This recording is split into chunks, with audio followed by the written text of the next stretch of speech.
Action. No, that's fine. I tried. I wrote the intro. Pop out in it all black, pull up looking like the Chalo. All of y'all weak, if you need a 16, all you gotta do is hollow. Welcome, my good friend, to Perspective. I'm your host, Tyrell Patterson. Now, Perspective is a space where you and I learn life-changing principles, apply them to our daily lives to transform the world around you. Now, last week, we talked about locating yourself. We understood that in order to grow in a process, you first have to find out where you are, be honest with that process, and then be willing to make the needed adjustments so that you can grow. And hopefully from that, you're able to impact the people around you and change the world around you. The reason why this week is special because we're not only honoring Black history and history in the making, but we're also honoring family legacy. Someone very special to me and my family personally. After years and years of kind of becoming the family historian, after 10 years of tracking our family history back to the early 1800s and some late 1700s, I was able to come across a person who was active in the community, active in education. It is my honor to introduce to you all my uncle, William R. Patterson. Now, William R. Patterson is my uncle because my second great-grandfather, Benjamin Patterson, is his little brother. They lived in Kingfisher County, Hennessy County, Oklahoma. Now, William R. Patterson was born April 5th, 1888 in Topeka, Kansas. He went on to be married May 18th, 1910 to his wife, Florence Scarborough, in Kingfisher, where they met. William studied in Langston University, and this is way back when it was a Black-only university. Back then, schools were not integrated. Black-only institutions had to have their own funding. They had to have their own ways and means of having higher education. He began his career of over 37 years in Lookeba, Oklahoma, and later teaching at Hall High School in Hennessy. Now, he was able to take a 4-teacher grade school in 1929 to a 13-teacher accredited high school. Later, he became principal of Dunbar High School west of Hennessy, and in 1929, he became principal of the Douglas High School of Lawton. William was one of the state's foremost Negro educators. He was the very first principal at Douglas High School. Here you'll see him in this photo. He's on the bottom row, right here with the white dot over him, sitting with his first graduating class in 1931, and also sitting with some faculty members. It was said that back then in 1931, literally over 40% of his graduating class attended a university or college. This is before desegregation of schools. I mean, we're talking the 1930s. Getting a quality education back then didn't come easy, especially for an all-Negro school. But Principal Patterson, he was determined to make sure his students got the best fighting chance at higher education. Now, one of William's most notable moments is not only as an educator, but a community leader, was when he traveled to Chickasaw, Oklahoma, to present a talk to the State Conference of Branches of NAACP. I want to read an excerpt from that article. In this excerpt, William goes on to explain to people in the audience that in order to build a community, it takes process, it takes commitment, it takes being willing to do whatever you have to do to truly unite your community. It says, I quote, "After considerable consideration, I decided to take a course of action. I went to my office one afternoon and called every bootlegger in town. I did not, of course, tell them that they were bootleggers, but I asked them to come to my office for a conference. To my surprise, every one of them came.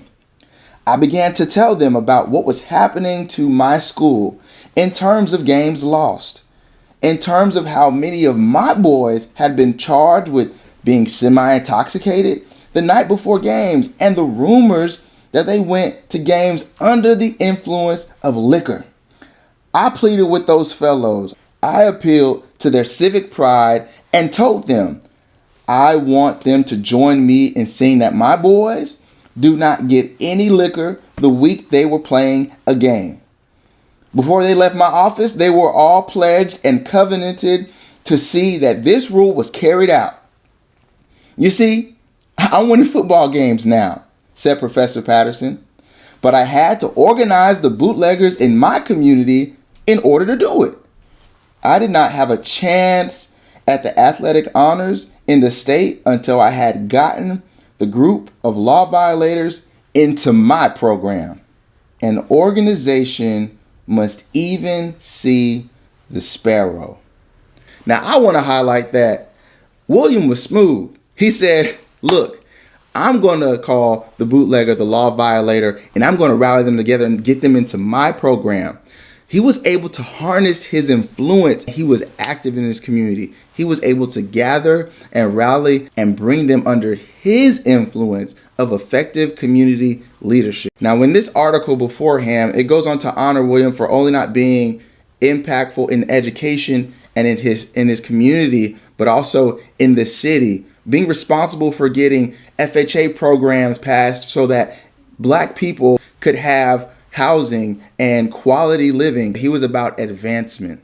He also was a founder of the Chamber of Commerce in Lawton, Oklahoma, and getting the Douglas USO Club built for the benefit of colored soldiers of Fort Sill. Now, William's impact goes even beyond Lawton, Oklahoma. You see, in this photo, he's visiting chaplain of the United States Army in Fort Sill. He was very active with other leaders around the nation. The mission didn't stop with William. You see, his wife, Florence, she was also a community builder. This is a book in my library. It's volume 4. It's called Uncrowned Queens, African American Women, Community Builders of Oklahoma. I just want to highlight a couple of things that Florence also brought to the legacy of Black history in Langston, Oklahoma. So Mrs. Patterson moved to Langston in 1928 when her oldest daughter entered to college. She opened a cafe called the College Inn. The family later purchased property next to the university, built a new residence and a larger cafe. She also operated the bus station and a service station. She employed many college students, helping them to receive their college education by providing them room and board. She could never stand to see a hungry student. She traded with local farmers for fresh vegetables and supported Negro businesses like J. Cola Bottling Company of Oklahoma City, owned by Mr. Percy James. The times were hard because of the Depression of the 1930s, but she made a success of her business. Many former Langston students still talk of her good food and how she would feed them when they had no money. In 1941, Mrs. Patterson sold her business and moved to Lawton, where her husband was principal of Douglas High School. He actually completed most of his graduate studies at Atlanta University when he became ill and passed at the age of 57. News spread all across the region and all across the state that a pioneer and a true community builder had passed on. In these articles here, it says from 750 to 1,000 were present at his funeral. Now, back in the 1940s, if 1,000 people show up to a funeral, that's saying something. There was a poem that William wrote 11 days before his passing while he was ill. The poem is entitled The Valley of Death. I have lain in the lap of death when the troubles of life seemed over. But the prayers of friends kept calling my name, and to sleep I could not go. I walked in the valley of death when it seemed there was no other way. The chilly winds of Jordan blew over my soul, and in it I could not stay. I walked in the valley of death, but my Savior would not let me go. You see what the valley of the shadow is like, but through here you now cannot go. Come back from the valley of death. Come back from this dreaded place. There's a balm in Gilead back up the road. It's return to that beautiful place. Someday we will again pass this way. Through the valley of the shadows we'll go. On the side of Jordan, in sweet Beulah land, we shall be blissful evermore.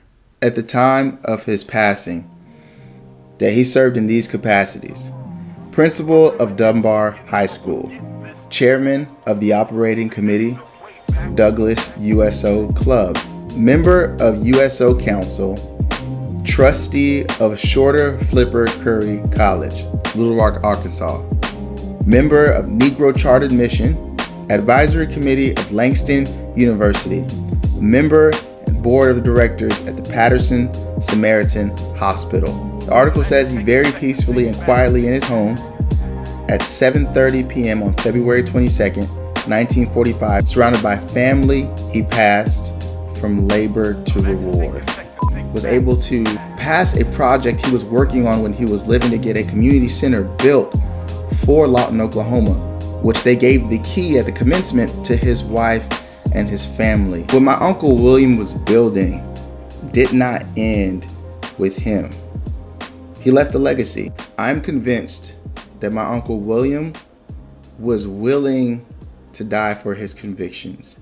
Even though he was ill in his body and he passed at the age of 57, he lived a life that was worth dying for.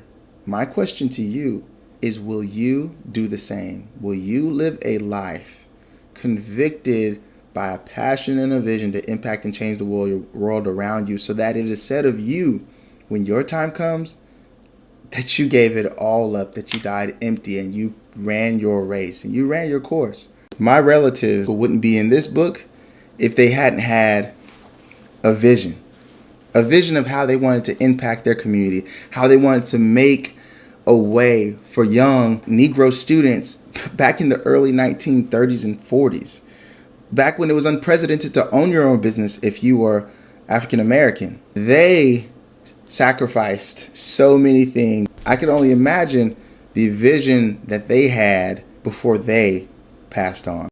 I always wondered why I had this desire to gather and galvanize community and connect people and create networks. You may not know this, but I'm a co-founder of an all-men's community association called Two or More. It started locally here in Dallas, Texas, and it has grown to be across the nation. Even we have members in the Philippines and in Nigeria. And when I found out that William was not only an educator, but the impact he made in his community, it just really sparked a fire and an urge, and really just gave me an understanding that there were people like my uncle who made sacrifices back then when it was unprecedented to do that. Even my father, Billy Patterson Jr., being the first JROTC instructors of J.J. Pierce with Colonel Morton, and being two black men going into a predominantly white demographic and white school and charting the course for diversity and inclusion and truly making impactful change and mentoring young men and building bridges in the community so that we can all grow and progress together as a community and as people. See, the mission and the vision doesn't stop with William. It doesn't stop with Benjamin. It continues in us. My question to you is, what will you carry on that is going to prepare the next generation? What is it that you will build that will bridge the present to the future? See, this is not only Black history, but this is my family history. And I'm proud to say that my Aunt Florence and my Uncle William were truly community builders of their day. If this episode really encouraged you, if it inspired you, please like, share, comment below. Let me know what you think. What kind of mark do you want to leave on this world, and what do you want your legacy to be? This is Perspective. I'm your host, Tyrell Patterson. We'll catch you on the next one. Peace.